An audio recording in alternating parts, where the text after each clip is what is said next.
The issue of avoiding destructive horse races, I can tell you, is on the mind of almost every board that's dealing with CEO succession. Because if there's a horse race that's not managed well, it can be a very divisive dynamic in an organization.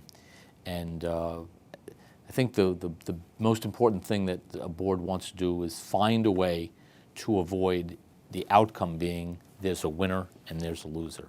Obviously, at the end of the day, someone has to get selected, and someone's not going to get selected assuming there was more than one candidate, if we're talking about from an internal point of view. I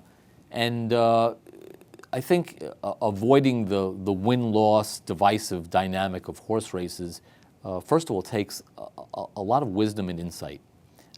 We can talk about you should do this and do that, but it really takes, I think there's a lot of nuance that goes into having around both the process and the conversations with the people. So from the process point of view, the important thing is to manage and orchestrate the process so that the timing is such that it doesn't come down to the final 10 seconds of the game, and everyone's waiting for the bell to ring and say we finally have an announcement.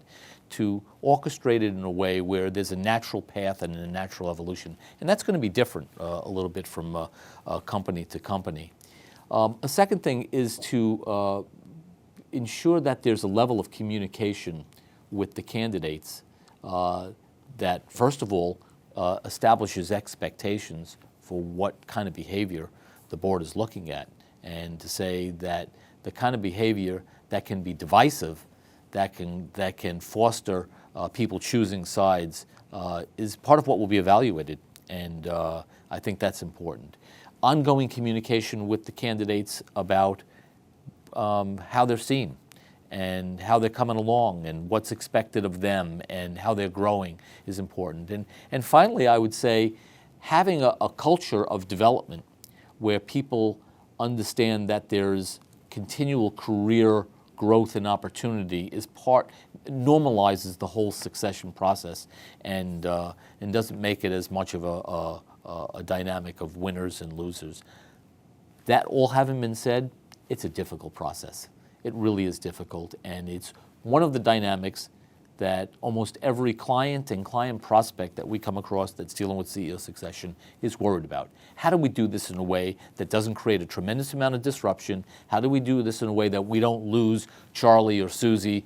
And how do we do this in a way that ends up being a constructive win-win proposition, not win-lose? And that's the goal, and there are ways to help minimize those risks, but it is a delicate issue, and it takes, as I said in the beginning, a lot of wisdom and insight to do it well.